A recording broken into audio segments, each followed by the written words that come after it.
Welcome! Join us as we improve your English through the power of storytelling. Each story is carefully crafted to help you learn new words and enjoy the journey of language learning. Today's story is called The Two Wolves. First, enjoy the complete story without interruption. Then, stay until the end, where we will review important vocabulary words from the story together. You will learn the pronunciation, meaning, and how to use each word in sentences. Now, sit back, relax, and let's begin the story. The Two Wolves. One evening, an old Cherokee grandfather sat with his young grandson by the fire. The boy was troubled. He had been in a fight with another boy at school, and anger still burned in his heart. The grandfather looked at his grandson with wise, understanding eyes. He knew this was an important teaching moment. "My boy," the grandfather began, "I want to tell you about a battle that goes on inside every person.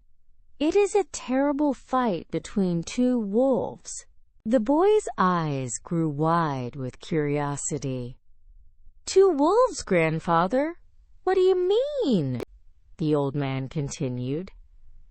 "Yes, two wolves. One wolf is evil.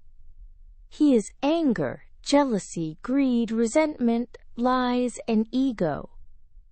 The other wolf is good. He is joy, peace, love, hope, kindness, truth, and compassion." The grandson thought about this for a moment. The fire crackled between them. Then he looked up at his grandfather. "Which wolf wins?" he asked. The grandfather smiled and replied, "The one you feed." The boy was confused. "What do you mean, grandfather? How do I feed a wolf?" the old man explained. "Every choice you make feeds one wolf or the other. When you choose anger, you feed the evil wolf. When you choose forgiveness, you feed the good wolf. When you choose hatred, you feed the evil wolf. When you choose love, you feed the good wolf." "But, grandfather," the boy said, "sometimes the evil wolf feels so strong. Sometimes I am so angry that I want to hurt someone. Sometimes I am so jealous that I cannot think clearly. How can I feed the good wolf when the evil wolf is so loud?" The grandfather nodded. He understood completely. "Yes, my boy, the evil wolf is loud and fierce. He demands attention. He wants to dominate your thoughts and actions. The evil wolf will always be there. He will always be fighting for control. You cannot kill him or make him disappear. But you can choose which wolf to strengthen." "How?" asked the boy. "Through your daily choices," the grandfather answered. "Every morning when you wake up, you choose. Will you be grateful for a new day, or will you complain about your problems? That is feeding one wolf or the other. When someone is rude to you, you choose.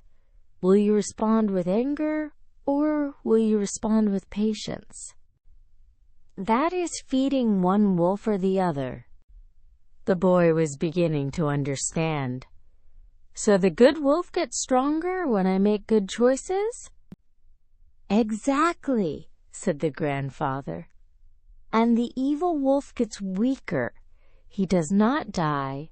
He is always there, waiting.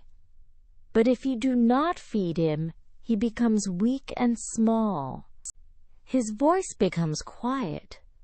The good wolf's voice becomes louder and stronger. You must restrain the evil wolf by not feeding him your attention and energy. I understand, grandfather, the boy said slowly. So when I was fighting today, I was feeding the evil wolf. Yes, the grandfather replied gently. Your anger fed the evil wolf. He became strong and loud. He told you to fight. He told you to hurt the other boy. He told you that violence was the answer. And you listened to him. The boy looked down at his hands, feeling regret. I am sorry, grandfather. I made the wrong choice. The old man placed his hand on the boy's shoulder. Do not feel too much shame. Shame also feeds the evil wolf. Instead, learn from this experience. Tomorrow, you will face another choice. The other boy might be rude to you again. The evil wolf will tell you to fight. But now you know you have another wolf inside you. The good wolf will tell you to be peaceful, to be strong without violence, to be dignified in your response. Which wolf will you feed tomorrow? The grandfather asked. The boy thought carefully. I want to feed the good wolf, grandfather. But what if the evil wolf is too strong? What if I cannot control my anger? The grandfather smiled wisely. Then you pause. You take a breath. You remember this conversation. You remember that you have a choice. The evil wolf will shout, fight! Be angry. Take revenge. But if you pause, even for just 3 seconds, you give the good wolf time to speak. And the good wolf will say, be patient. Be strong. Choose peace. The boy nodded slowly. He understood the wisdom of his grandfather's words. I will try, grandfather. I will try to feed the good wolf every day. That is all anyone can do, the grandfather said. Try, and when you fail, and you will sometimes fail, do not feed the evil wolf with shame and self-hatred. Instead, feed the good wolf with forgiveness and the decision to try again tomorrow. The fire was dying now. The stars were bright above them. The boy felt different. He still had both wolves inside him. He could still feel anger and jealousy. But now he understood something important. He had the power to choose. Every moment of every day, he could decide which wolf to feed. It was not easy. It would never be easy. But it was possible. And that made all the difference. This is the end of the story. I hope you enjoyed this powerful Cherokee teaching about the two wolves inside all of us and the importance of our daily choices. Now, let's review the important vocabulary words we heard in this story. Listen carefully to the pronunciation, meaning, and how to use each word. Vocabulary review. Number 1. Resentment. Listen carefully to the pronunciation. Resentment. Let me spell it for you. R-E-S-E-N-T-M-E-N-T.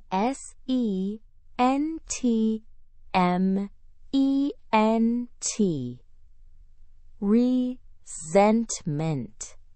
Resentment means bitter anger at being treated unfairly. When you feel resentment, you hold on to angry feelings about something that hurt you in the past. You cannot let go of the hurt. In the story, the grandfather said the evil wolf carries resentment. The evil wolf cannot forgive or forget past hurts. Here is another example. She felt deep resentment toward her colleague who took credit for her work. One more example. He needed to let go of his resentment to find peace. Number 2. Compassion. Listen to the pronunciation. Compassion. Let me spell it. COMPASSION. Compassion. Compassion means deep sympathy and concern for others who are suffering. When you have compassion, you genuinely care about people who are in pain or difficulty, and you want to help them. In the story, the good wolf is filled with compassion for all living things. He feels sympathy for those who suffer. Here's another example. The doctor showed great compassion to her patients. One more example. We should treat everyone with compassion and kindness. Number 3. Dominate. Listen carefully. Dominate, spelled D-O-M-I-N-A-T-E. Dominate. Dominate means to have power and control over someone or something.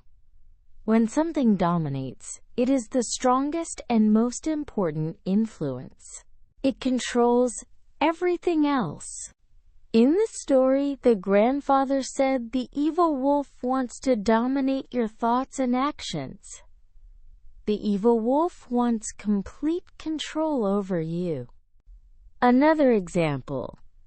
Do not let negative thoughts dominate your mind. One more example. Fear can dominate your decisions if you let it. Number 4. Restrain. Listen to the pronunciation. Restrain, spelled R-E-S-T-R-A-I-N. Restrain. Restrain means to hold back or control a strong feeling or action. When you restrain yourself, you stop yourself from doing something you want to do. You use self-control. The grandfather told the boy he must restrain the evil wolf by not feeding him attention and energy. He must hold back the evil wolf's influence. Here is another example. She had to restrain her anger during the difficult meeting. One more example. Please restrain yourself from eating too much sugar. Number 5. Dignified. Listen carefully. Dignified, spelled D-I-G-N-I-F-I-E-D. Dignified. Dignified means having or showing a calm, serious manner that deserves respect. When you are dignified, you behave in a way that shows self-respect and maturity, even in difficult situations. In the story, the grandfather told the boy to be dignified in his response to rudeness, to respond with calm strength and self-respect, not with anger or violence. Another example, she remained dignified even when people insulted her. One more example. He gave a dignified speech despite his nervousness. Number 6. Pause. Listen to the pronunciation. Pause, spelled P-A-U-S-E. Pause. Pause means to stop for a short time before continuing. When you pause, you create a brief moment of stillness. This moment gives you time to think before you act. The grandfather taught the boy to pause before reacting in anger. Even 3 seconds of pause can help you make a better choice. Here is another example. Please pause and think carefully before you make this important decision. One more example. She learned to pause and breathe deeply when she felt stressed. Excellent work! You have learned 6 important vocabulary words today. These words will help you express complex ideas and emotions in English. The words we reviewed are resentment, compassion, dominate, restrain, dignified, and pause. Try to use these words in your own sentences this week. The more you practice, the more natural they will become. Thank you for learning English with us today. Remember, just like the boy in the story, you have the power to choose. Choose to feed your good wolf by continuing to learn and grow every day. See you in the next story.